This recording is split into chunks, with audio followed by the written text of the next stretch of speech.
लक्ष द्या. चला आता आपण काय करणार आहोत, आपण आता biaxial with a shear stress, biaxial with a shear स्ट्रेसचे गणित घेणार आहोत. बघू बरं एक एक करून.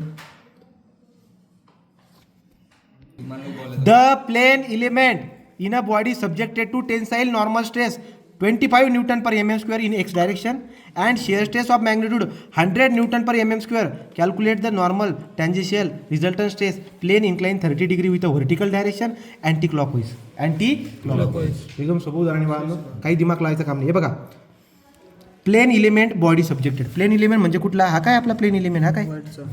हा प्लेन याला बोलतात प्लेन एलिमेंट. तो लोक याला प्लेन एलिमेंट बोलतात, त्यामुळे आपण पण प्लेन एलिमेंट बोलणार. बघा पुढे, तो plane element subjected to tensile normal stress किती? 25 Newton per mm square in X direction. म्हणजे या एक्स डायरेक्शनमध्ये टेन्साइल नॉर्मल स्ट्रेस आहे. हे काय टेन्साइल नॉर्मल स्ट्रेस किती वाली ती? सिग्मा एक्स बराबर 25 Newton per mm चा स्क्वेअर, 25 Newton per mm चा स्क्वेअर. ओके का? चला पुढे. आता पुढे वाचा. पुढे काय म्हणतोय? पुढे जर वाचायला गेलात, शेअर स्ट्रेस मॅग्निट्यूड 100. तो शेअर स्ट्रेस दिलेली आहे. तुम्ही म्हणणार की एक्स डायरेक्शनमधली स्ट्रेस दिली आहे, वाय डायरेक्शनमध्ये तर काही दिलेलीच नाही आहे. पूर्ण उदाहरण वाचून बघा, दिले का? नाही. मग आपण मानून घेऊया की वाय डायरेक्शनमध्ये स्ट्रेसच नाही बाळांनो. म्हणजे याचा अर्थ सिग्मा वाय बराबर 0, सिग्मा वाय बराबर 0. ओके का? बरं की नाही? पुढे वाचा. पुढे काय बोलतोय? पुढे बोलतोय की शेअर स्ट्रेसची magnitude 100 Newton per mm square आहे. तो कधी कधी तो क्लॉकवाईज आहे का अँटी क्लॉकवाईज आहे असं देत नाही. तो देतो का? तो नाही देत. म्हणजे नेहमी आपण असं मानून चालतो की तो अँटी क्लॉकवाईज आहे म्हणजे पॉझिटिव्ह आहे असं आपण मानतो. पण त्यांनी तुम्हाला दिले बघा शेवटी जाऊन अँटी क्लॉकवाईज म्हटलेले.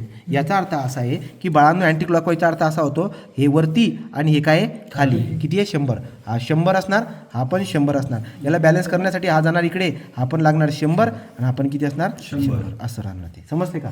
आता जाऊन हे कॉम्प्लिमेंटरी शेअर बनणार. तर ही आकृती त्याची बघून घ्या. तुम्हाला काय म्हणले त्यांनी? तुम्हाला म्हणले नॉर्मल टँजेन्शियल शेअर आणि हे सगळं कॅल्क्युलेट करायचं आहे. तर याचा अर्थ अँटी क्लॉकवाईज आहे. हा अँटी क्लॉकवाईज म्हणजे काय? आपला टाऊ काय आहे? प्लस. मग मला सांगा बाळांनो, गिवन डेटा काय काय दिला आहे? सिग्मा एक्स बराबर 25 Newton per mm चा स्क्वेअर, सिग्मा वाय बराबर 0 Newton per mm चा स्क्वेअर आणि टाऊ एक्स वाय बराबर किती आहे? 100 पॉझिटिव्ह 100 न्यूटन. कळालं का? पॉझिटिव्ह का? बरं अँटी क्लॉकवाईज आहे म्हणून. ओके. मग मला सांगा एक नंबर नॉर्मल स्ट्रेस कसं काढणार? नॉर्मल स्ट्रेस सिग्मा एन कसं काढणार? सिग्मा एन बराबर sigma X plus sigma Y by 2 plus sigma X minus sigma Y by 2 cos 2 theta plus tau sine 2 theta. Okay का? हो. चला बरं सांगा पटपट. ए बाळांनो, सिग्मा एक्स किती आहे रे? 25. किती आहे?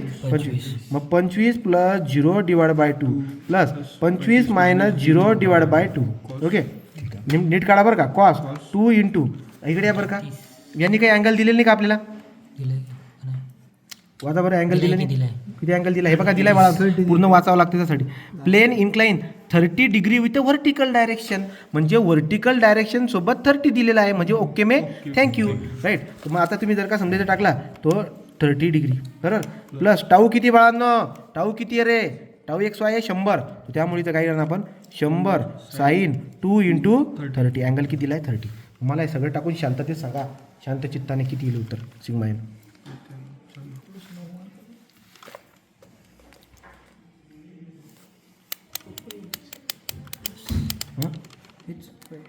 सांगा बरं किती? 2.064 MPa आला बाळांनो. एकदा चेक करा सगळ्यांनी, काही गडबड झाली असेल. ब्रॅकेट टाका. चला, याचा आन्सर जे आलं आहे ते किती आहे नॉर्मल स्ट्रेसचं? नॉर्मल स्ट्रेस आला आहे सिग्मा एन बराबर 105.35 न्यूटन पर mm स्क्वेअर. म्हणजे यालाच बोलतो आपण MP. तो नॉर्मल स्ट्रेस आला. चला आता शेअर स्ट्रेस काढूया. शेअर स्ट्रेससाठी काय करावं लागेल तुम्हाला? टाऊ काय फॉर्म्युला आहे शेअर स्ट्रेसचा बघा. टाऊ इज इक्वल टू काय फॉर्म्युला असतो? या इकडे चला, इकडे आणा खाली. काय येईल? Sigma X minus sigma Y by 2 sine 2 theta minus tau cos 2 theta बाळांनो. मग टाका बरं का. आता सिग्मा एक्स किती आपल्याकडे? 25 minus 0 divide by 2 sine 2 into theta किती घेतला आपण? 30 मायनस टाऊ किती आहे? 100 कॉस 2 इंटू 30. ओके. 2 इंटू 30. मला सांगा टाऊ किती आला आता? बघा बरं सगळ्यांनी चेक करा टाऊ किती आला. टाऊ येतोय -39.17 -39.17 न्यूटन पर एम एमचा स्क्वेअर. याचा अर्थ क्लॉकवाईज लागते. कसं लागते? असं दाखवून घ्यायचं क्लॉकवाईज बाबा. हे क्लॉकवाईज आहे. बरं पुढे काय मग आता तुमच्याकडे शिअर स्ट्रेस आपला नॉर्मल स्ट्रेस आला, शिअर स्ट्रेस आला. आता आपण काढणार रिझल्टंट. काय काढणार? चला टाका बरं का रिझल्टंट कसं काढणार बाबा. रिझल्टंटमध्ये कसं टाकतो आपण? सिग्मा एनचा स्क्वेअर प्लस टाऊचा स्क्वेअर. पोलमध्ये टाकताना कधी निगेटिव्ह व्हॅल्यू टाकत नाही. टाका चला क्रमशीर. पोलमध्ये काय करणार? आणा इकडे मी टाकतो. कसं टाकायचं बघा. पहिले आपल्याकडे कशाची नॉर्मल स्ट्रेसची व्हॅल्यू शिफ्ट प्लस पोल आहे बघा काय 105.35 बरोबर. हां शिफ्ट कॉमा निगेटिव्ह व्हॅल्यू टाकायची नसते, पॉझिटिव्ह टाका. 39.17 39.17 टाकलं. हा आला 112.39. किती आला रिझल्टन? रिझल्टन आला 112.39 MPa. आणि आपण आता काढणार फाय. फाय काय असतो? टॅन इनवर्स ऑफ उलटा टाऊ डिवाइड बाय सिग्मा. किती येतो तो बघा इथं दिला असेल 20.39. किती आला? 20.39 डिग्री. हा झाला आपला अँगल ऑफ ऑब्लिकिटी. बस एवढंच काढायचं आहे. नॉर्मल टँजेन्शियल म्हणजे